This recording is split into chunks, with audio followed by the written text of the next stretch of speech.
Pananado no, ang pako iyang buk.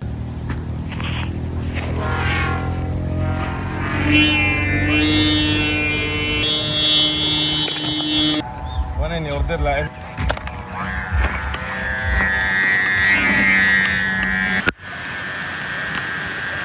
Ngayong araw guys ay may ginawa ko rito tura-tura na saranggola. Kaya ito yung ating frame guys ng saranggolang tura-tura. Medyo maliit lang to guys. At ayan, iti-display na namin dito dahil dumating na yung nagmamayari dito guys. At iti-display din namin ulit yung aking saranggolang binaki. Kaya ayan.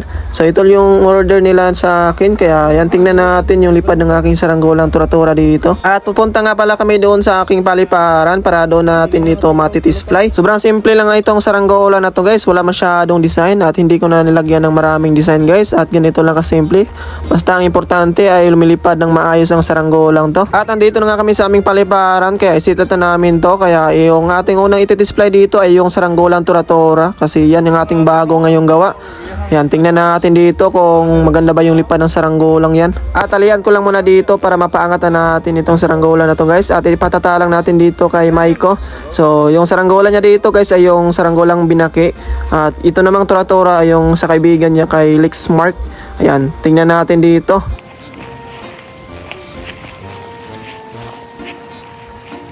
Wala ko diri palupad yung guys, sangita. Siguro kaya wasag ta kaya pwede ra pulutan na ka. Dato bulbulan pilit yan. Di ra maging takar na. Kasi tuling busyok no.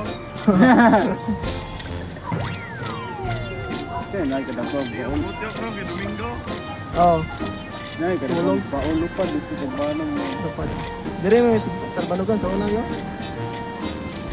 Diara. Yay! Allah. Yun na nga guys, lumipad na yung ating saranggolang tura-tura. Kaso lang medyo may kunting kiling. Kaya kailangan pa natin itong adjustan yung kanyang kiling dito guys. Kaya yan, i-adjust natin yung presukat nito para umayos na yung lipad. Ayan, so babayin natin ito para maayos natin yung presukat ng saranggolang to.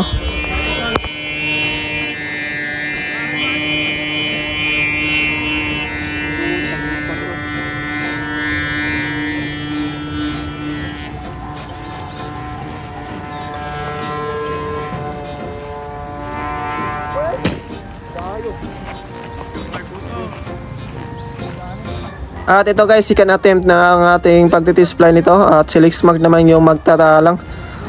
Okay, so sana umayos na yung lipad ng saranggola to guys. Na-adjust ko na yung kiling nito. Hey!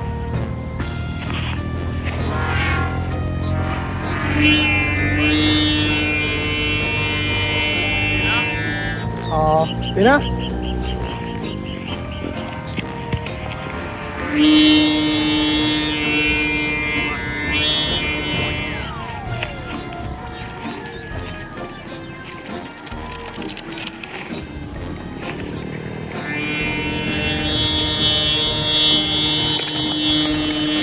Oh.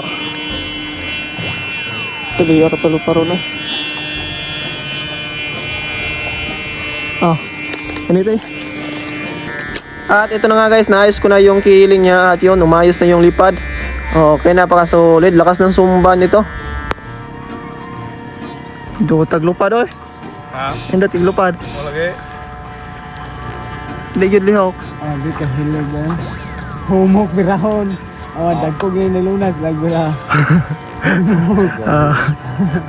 Punindot na ni dagko manggod kay dili mahilos mo ko. Nindot na. At next naman dito guys, ito naman yung ating papaliparin itong saranggolang binaki. So na-display ko na to guys at subukan natin ulit i-display ngayon. Dahil meron yung nagmamayari guys, gusto niya makita yung lipad ng actual. Kaya ayan.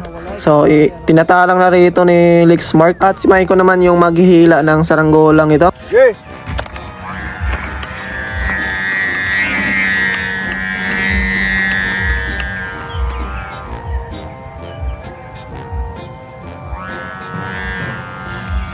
Ginagawa.